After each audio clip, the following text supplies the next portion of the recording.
Hello listeners, David Larkins, your fearless GM, coming to you this week with a little bit of bad news. Travel plans have forced a cancellation of our regularly scheduled session, and so I thought I would just post a little something here this week to tide us all over until we resume our regular gaming schedule next week. Now, we have a knight in the party, Sir Kinrain, with a very high compose skill, and so I thought, why not share a bit of poetry? I have two things to share this week, and the first is something that I think Sir Kinrain himself might well have written. It expresses a certain pagan sensibility, as well as a seething hatred for Saxon invaders. Perhaps this is something Kinrain crafted and shared at Earl Roderick's Christmas court over the winter break.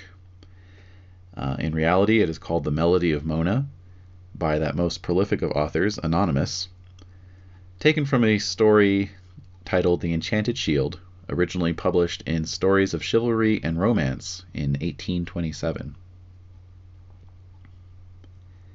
Hail, great Pendragon's dauntless heir, and ye whom fate appoints to share his deathless glory, while we wake the theme of bygone days, and strike the thrilling harp in praise of Mona's druid isle.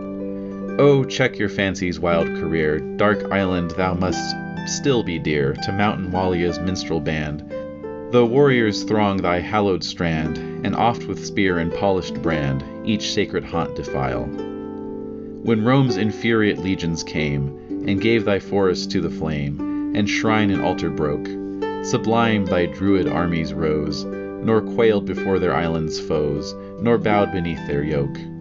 But where is now the intrepid host, the stern defenders of thy coast? Ye powers that first in days of yore scared each proud eagle from the shore, how long shall Itha's ravens soar, heedless of vengeance stroke? How long must Mona's island feel the dread effects of fire and steel? How long with aching eyes behold her groves of lofty oak fall 'neath the invader's ruthless stroke, or blazing to the skies, and vainly shout aloud for aid to save the druid's holy shade? Heroes who crowd the festive board, why sleeps the retributive sword? Why hath not Mona's mountains heard your piercing battle cries? Knights of King Uther's table round, for feasts of valor far renowned, and deeds of high acclaim, shall Mona call in vain? Arouse, and snatch from her invaders' brows the blood-stained wreath of fame, and while secure their prize they deem, plunge them in Menai's roaring stream. Or will you view, no longer brave, their rude barbaric banners wave, triumphant o'er the druid's grave, and perish Mona's fame? Oh yeah, I'm feeling it. Our next poem is, I think, something that one of the bards might have shared at King Uther's court, speaking of the legend of the blade Excalibur that Merlin presented to Uther in our last session. And also dropping a bit of prophecy, perhaps. Although, you know, those bards are given to flowery language, so it's probably nothing. At any rate, this poem is called Excalibur, written by John Grosvenor Wilson, and published in Lyrics of Life in 1886. Thou art here, the Lord's anointed, King of men and knights of heaven. To the trust thou art appointed, unto thee the sword is given, as a sign for thee, a token, that the light again is breaking, through the gloom of time unspoken, to the dawn and to the waking. When the fields of heaven sounded with the roar and shout of battle, and the whirling spears rebounded from the shields with ring and rattle, this the sword that Michael wielded, with a fire and strength supernal, till the rebel hosts unshielded fled from light to night eternal.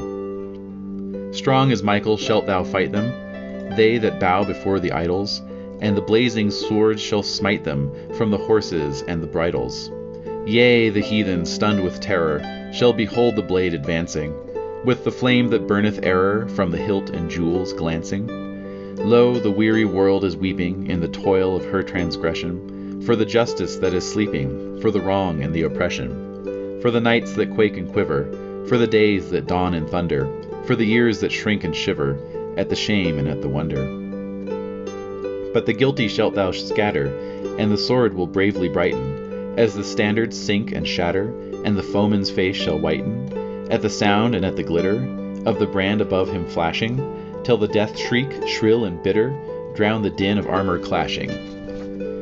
So thy kingdom shall be founded, and by justice thou shalt hold it, and its fame shall be unbounded, as the wide seas that enfold it. And the harvest hailing hither shall encamp on all the acres, and the noxious weeds shall wither, as the sea foam on the breakers.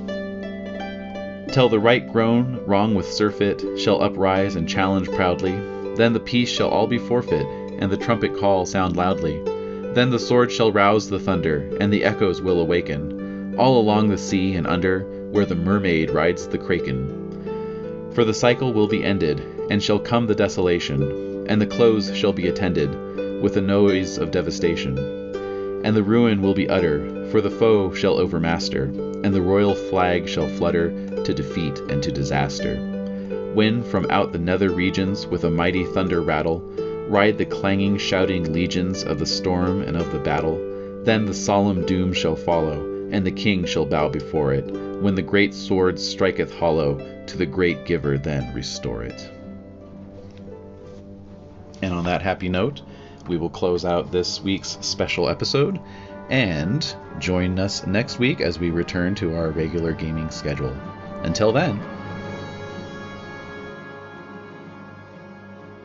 the Esoteric Order of Roleplayers present The Great Pendragon Campaign by Greg Stafford, with David Larkins as the Game Master and Desiree Valdez as the adversary.